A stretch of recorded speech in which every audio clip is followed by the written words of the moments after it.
The $300,000 Richardson Wing is the first stage of the new nurse education complex at the college.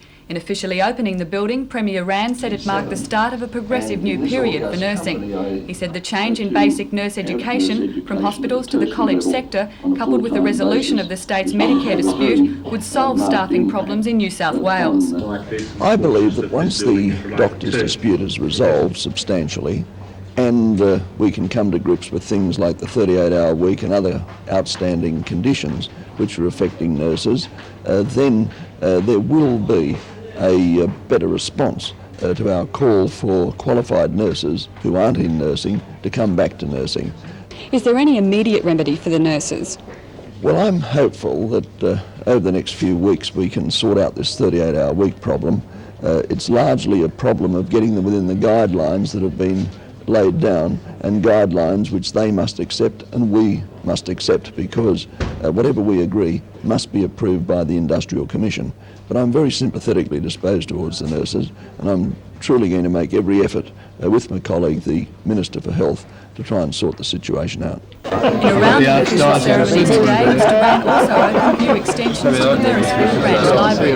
The extensions have been underway since early last year and have cost about $200,000. $80,000 was provided by the state government, and Newcastle City Administration also assisted with funding. Mr Rand also opened the multi-purpose hall at Whitebridge High School that was built last year at a cost of $700,000. The school has had a long wait for the hall, which was meant to be included when it was built in the 60s. After the permanent hall officially opened, Mr Rand also handed down a strong warning on the dangers of drugs and alcohol.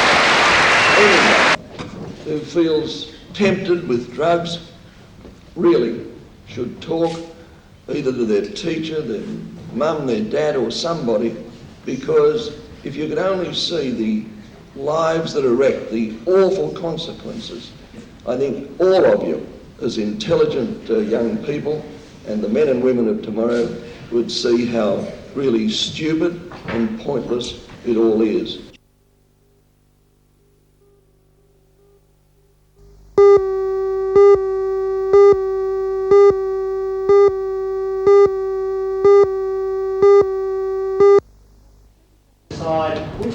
More than 30 representatives from local companies attended the workshop entitled Essential Skills for Supervisors.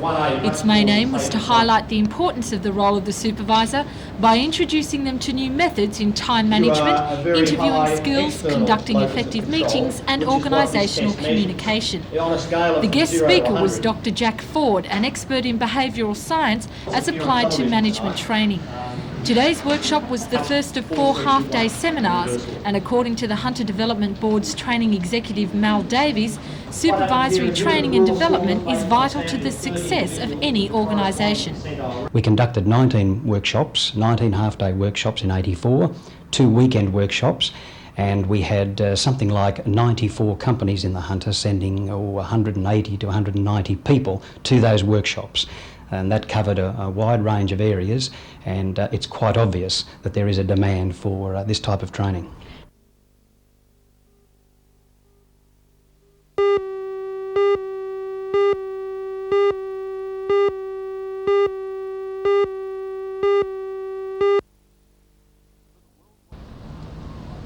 For the worldwide leader of the Anglican Church, his visit to Newcastle as part of an Australian-wide tour held special significance. Dr. Runcie's only remaining aunt lives here, and he was ordained 35 years ago in the Diocese of Newcastle in England.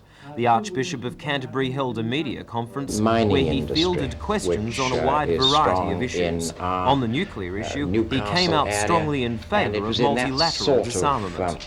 The most important thing for me in this matter is accepting that nuclear weapons exist. You can't disinvent them. And recognizing that we've got to get the different parties to disputes who hold nuclear weapons around the table, because while they're talking to each other, sharing each other's perceptions, understanding each other's fears, then there is hope. Dr. Runcie's next appointment was with the clergy of the Diocese of Newcastle. In the Cathedral Hall, he spoke to them on the topic, Issues Facing Anglicanism. Later came the highlight of the visit, last night's welcoming service for the Archbishop in Christchurch Cathedral. I, Robert, by divine providence, Archbishop of Canterbury, come to this cathedral church, and I greet you in the name of the Lord. The Bishop of Newcastle, Reverend Alfred Holland, welcomed the Archbishop before a jammed-packed congregation of 1,200. The service was attended by clergy and people from every Anglican parish in the Newcastle diocese, which stretches from the Hawkesbury River to Murrurundi. As well, several local politicians, industry and community leaders were on hand.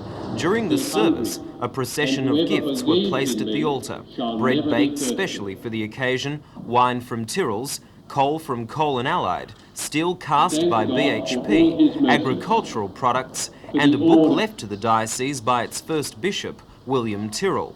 In his address to the congregation, the Archbishop of Canterbury commended the community spirit of the city and said the four elements of a good community are the family unit, discipline, loyalty and vision.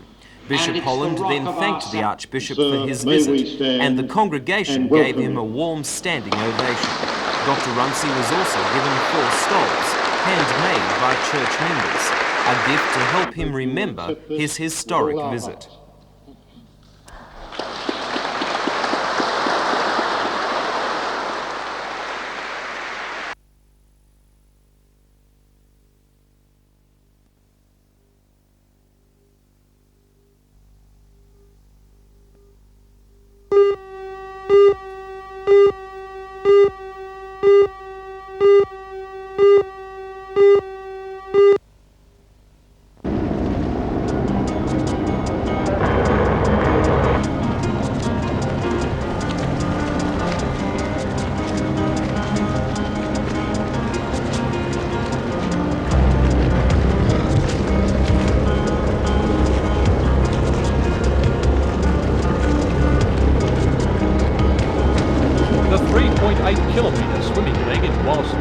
Was in itself a grueling test. The water was colder than expected for the international field of around 200 triathletes. Early favourites for the event, including Americans Scott Tinley and Grant Boswell, were right up there as expected.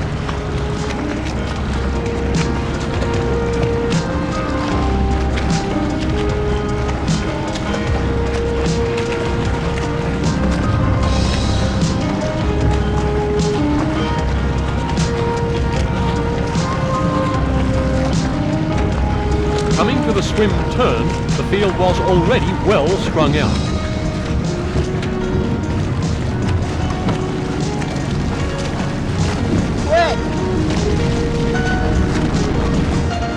Surfboats and skis kept well-placed positions along the course, ever ready to assist a competitor if necessary.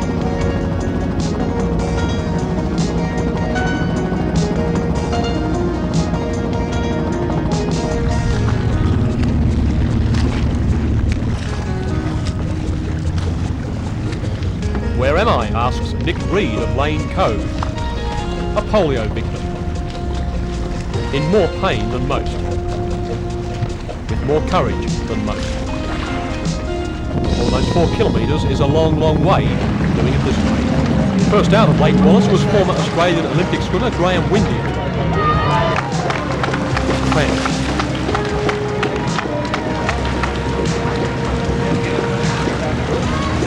No, all's not well. A hose down awaited each finisher of the first stage. Then it was on to the next.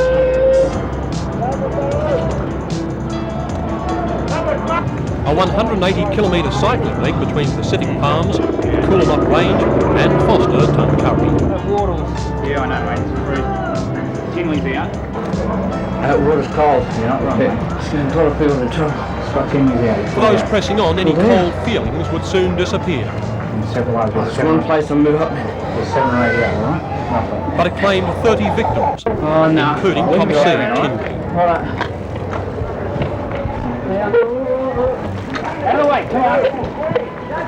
First lady competitor out of the water was Queensland's Jan Blankman, either slightly stunned or playing it very casually. Let's just say, she seemed fully aware that there was still a long way to go.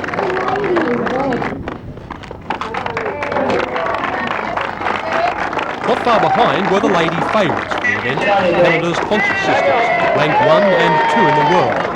Staying together in events such as this may be a part of the mental secret to their success. And while many of the competitors are now well away on the cycling leg, back at the edge of Lake Wallace, another dream has ended.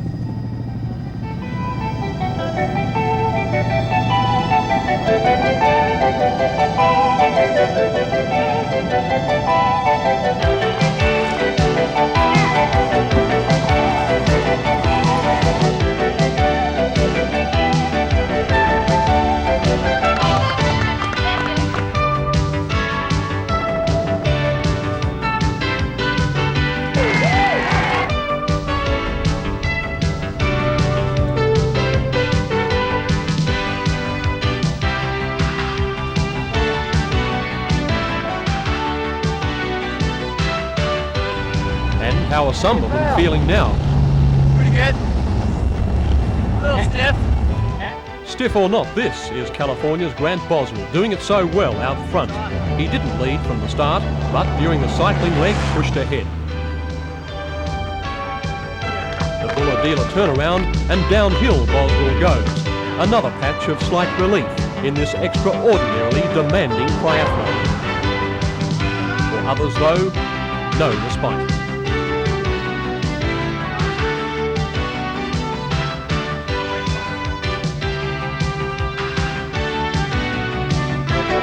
Bexley's Tony Unicum, however, did find time to philosophise. Anyone else just worry about yourself all the time. Just keep going at your own pace, and if that gets you there, fine. If it doesn't, you can't change it now. You changed it when you trained a few weeks ago. Real and tough. But what Tony apparently didn't bargain on was something technical. The front brakes on his bike suddenly fell off.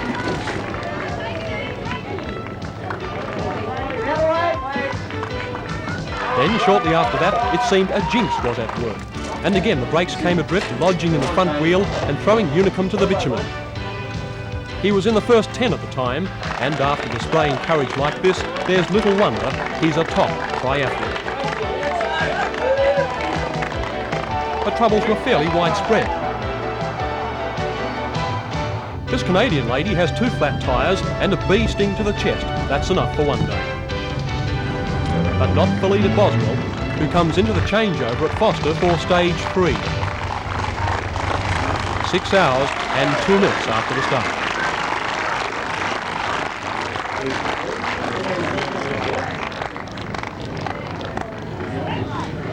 The enthusiastic onlookers knew what the competitors were going through and fully appreciated their efforts. On the road again for Boswell, on the marathon running leg of 42.2 kilometres out and back into Foster. Next in on the bike was eventual second place getter Mark Dragon from Curl. They continue to wheel in. Number 9. Dragon is back out.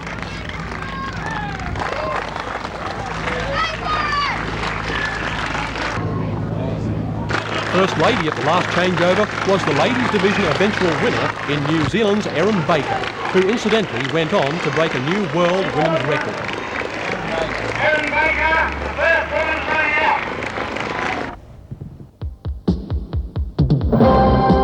Men's winner Grant Boswell, on his way to collecting the $12,000 winner's cheque.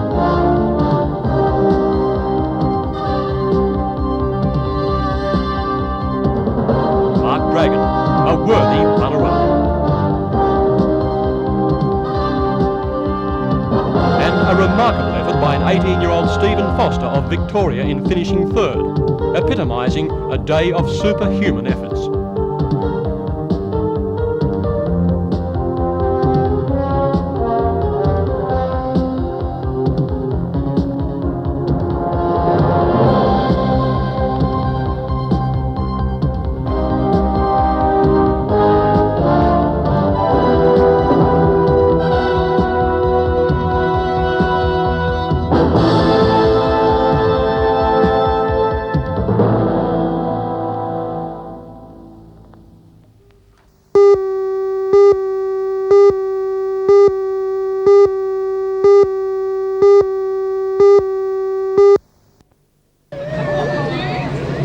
The house in Tyrrell Street is owned by the St Patrick's Catholic Church, which is located nearby. The house was completely gutted by the blaze, which firemen say appears to have started in a bedroom as a result of an electrical fault. When occupied, when the fire broke out. Over the past few weeks, the building has been used as a clearing office. Firemen from Lakeland and Newcastle attended the blaze.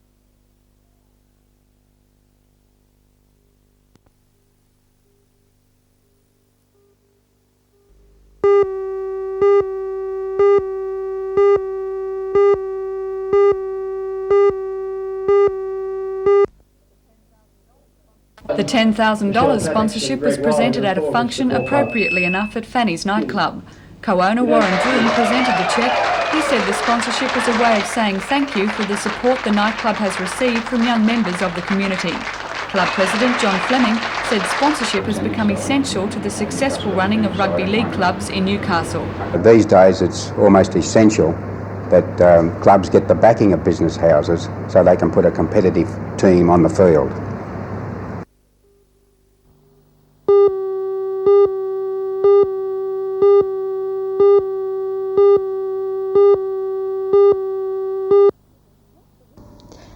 Jack the Ripper turned out to be a very pleasant surprise indeed, a satisfying and very enjoyable musical play based upon a story that I thought would have been far too gruesome and in rather poor taste. But happily Jack the Ripper, the play not the man, is neither of those things. The play unfolds in two ways. First, it's a fairly straight look at the sleazy, grimy part of London where Jack the Ripper found his victims, and then suddenly the play bursts into a music hall melodrama, gaily sending up everything that had been taken so seriously just minutes before. It's a technique that works really well. Director Michael Blaxland has collected a very lively and hard-working cast and got them performing with heaps and heaps of energy. The singing is very good indeed, and it was great to see the actors looking so confident about what they were doing.